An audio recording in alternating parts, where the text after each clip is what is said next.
Você com toda certeza lembra disso.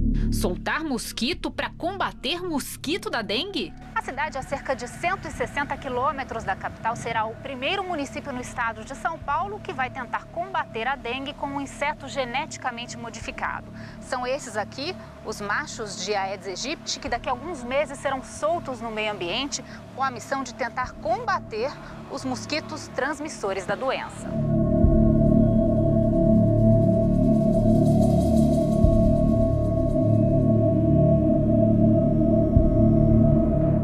Em 2011, mosquitos Aedes aegypti geneticamente modificados foram soltos em algumas cidades brasileiras. Era o começo do projeto Aedes transgênico aqui no Brasil.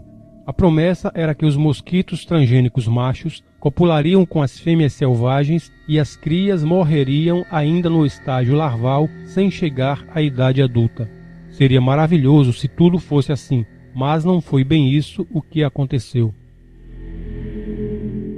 Quando falamos em vídeos passados sobre os eugenistas milionários que financiam pesquisas em diversas universidades famosas para sutilmente levar à frente uma agenda de redução populacional global, somos rotulados de lunáticos apocalípticos ou teóricos conspiracionistas.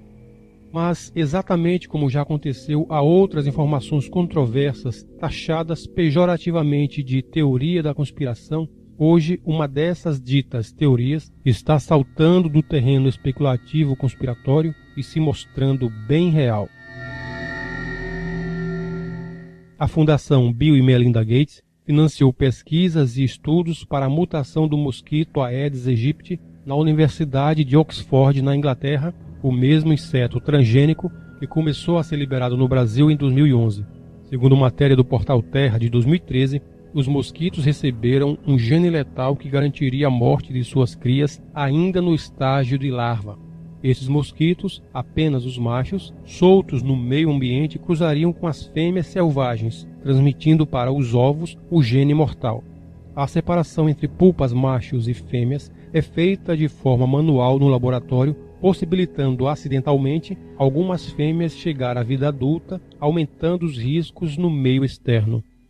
A morte prematura dos insetos, ainda em forma de larva, realmente acontece com 100% de sucesso, mas lá, no limpo e asséptico laboratório. Soltos na cidade, a história é outra. Vamos saber o porquê.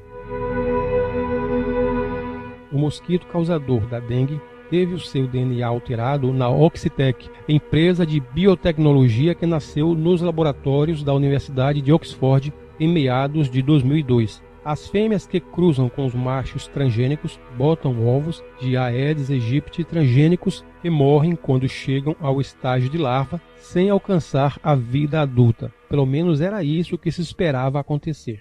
No entanto, existe um antibiótico que pode reverter a sentença de morte das larvas, a tetraciclina. Nos laboratórios da Oxitec, os ovos transgênicos destinados a chegar à vida adulta para depois soltos no meio urbano, copular com as fêmeas selvagens, são expostos à tetraciclina e por isso não morrem. Viram os mosquitos transgênicos que serão soltos. Mesmo havendo a possibilidade das larvas modificadas sobreviverem nas cidades, os testes em campo prosseguiram. Ou seja, mesmo que remota, existe a chance dos ovos, entrando em contato com a tetraciclina dispersa no meio ambiente, chegar à vida adulta, mas isto foi ignorado. O primeiro local de testes do mosquito geneticamente modificado foi nas Ilhas Caimã, ao sul de Cuba, devido à ausência de leis de biossegurança. Após os protestos e depois de adiar testes semelhantes em 2006, a Malásia se tornou o segundo país a liberar os mosquitos transgênicos em dezembro de 2010 e janeiro de 2011. 6.000 mosquitos foram soltos numa área, diga-se de passagem, inabitada do país. Aqui no Brasil, a partir de 2011, os 18 milhões de mosquitos soltos nas cidades de Jacobina, Minas Gerais e em Juazeiro, na Bahia, superam em milhões os insetos liberados nas Ilhas Caimã e Malásia juntas, segundo números da Moscamed, uma organização social que trabalha em parceria com a Oxitec. O problema é que resquícios do antibiótico tetraciclina são facilmente encontrados em ambientes urbanos, especialmente em panoramas como o brasileiro, onde dejetos hospitalares, domésticos e humanos são quase sem nenhum controle assimilados em córregos, esgotos e lixões a céu aberto, criadouros potenciais do Aedes aegypti. Segundo Ellen Wallace, diretora da ONG britânica GeneWatch, o relatório de avaliação de riscos sobre o experimento com os mosquitos transgênicos não foi disponibilizado ao público brasileiro local antes do início das liberações dos testes. A pedido dos responsáveis pelo programa Aedes transgênico, o processo foi considerado confidencial pela Comissão Técnica Nacional de Biossegurança, CTN-Bio, órgão encarregado de autorizar ou não tais experimentos. O Wallace também reforçou que os ovos transgênicos depositados em áreas onde há vestígios da tetraciclina, uma vez em contato com o antibiótico, podem chegar à fase adulta, já claro, transformados em monstros geneticamente modificados.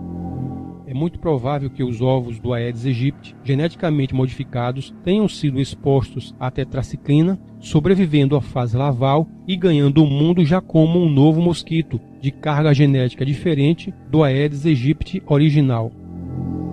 O resultado disso você já sabe. Em vez de neutralizar a potencialidade nociva do mosquito transmissor da dengue, essa mutação genética do inseto trouxe novas doenças para os brasileiros, a zika e a febre chikungunya. O zika vírus, entretanto, com consequências devastadoras para as grávidas, a microcefalia em bebês de mães diagnosticadas com a doença durante a gestação, e os casos não param de aumentar. Mas você pode dizer, mas a intenção dos pesquisadores era boa, eles agiram de boa fé, era mesmo para anular os efeitos maléficos do mosquito. Será mesmo? Será que não havia interesses escusos por trás dessa fabricação de mosquitos transgênicos? A mesma matéria do Portal Terra diz que, em julho de 2012, depois do sucesso dos testes de campo em Juazeiro, a Oxitec, recentemente comprada pela Intrescom, protocolou a solicitação de licença comercial na Comissão Técnica Nacional de Biossegurança. Desde o final de 2012, a empresa britânica possui CNPJ aqui no Brasil e mantém um funcionário em São Paulo.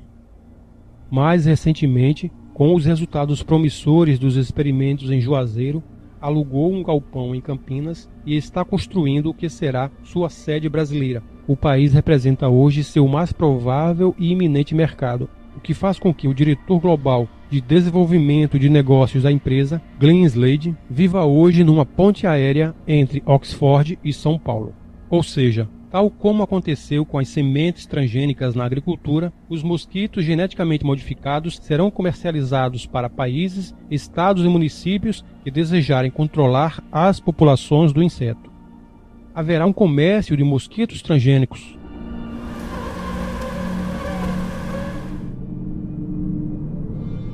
E mais, eles dizem que o controle não pode parar. Tem que ser contínuo e ininterrupto, sob risco do Aedes aegypti selvagem voltar a se proliferar no meio ambiente.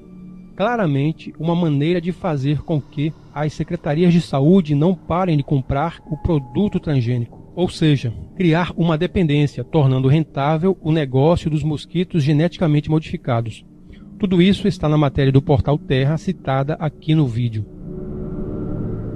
Mais uma etapa da agenda maldita cumprida.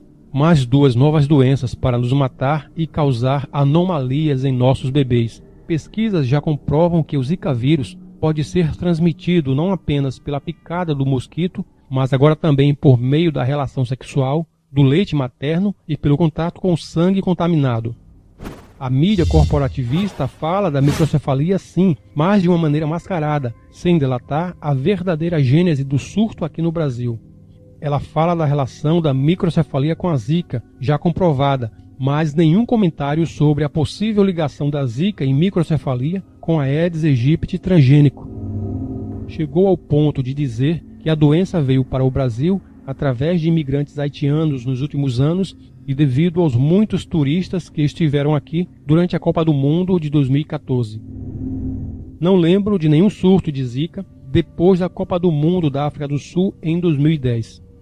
Se você prestar atenção, depois que os casos de microcefalia começaram a crescer, curiosamente, os meios de comunicação não falam em combater o Aedes aegypti usando o mosquito transgênico para este combate, mas recomendam os métodos tradicionais de prevenção já conhecidos, como não deixar água parada em garrafas. Se for verdade que o Zika vírus foi descoberto em 1947 na África, fato é que uma relação forte entre os casos crescentes de microcefalia e Zika só está ocorrendo aqui no Brasil e, coincidência ou não, as primeiras ocorrências da malformação congênita nos bebês surgiram 3 anos depois da soltura dos mosquitos transgênicos nas cidades, o que nos leva a acreditar que algo pode ter dado errado na alteração genética do mosquito, potencializando sua nocividade. Na matéria em questão do Portal Terra, existem outras evidências dos perigos da liberação dos mosquitos transgênicos aqui no Brasil e suas possíveis consequências.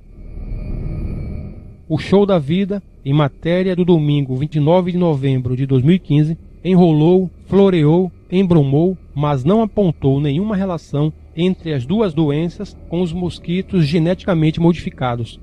Mais um indício de que a mídia globalista, com seus âncoras sérios com cara de gente boa e muito bem pagos para desinformar, só noticia aquilo que você precisa saber, tudo muito bem editado e numa atmosfera de máxima credibilidade para que você não enxergue a verdade e aceite a informação sem questionar.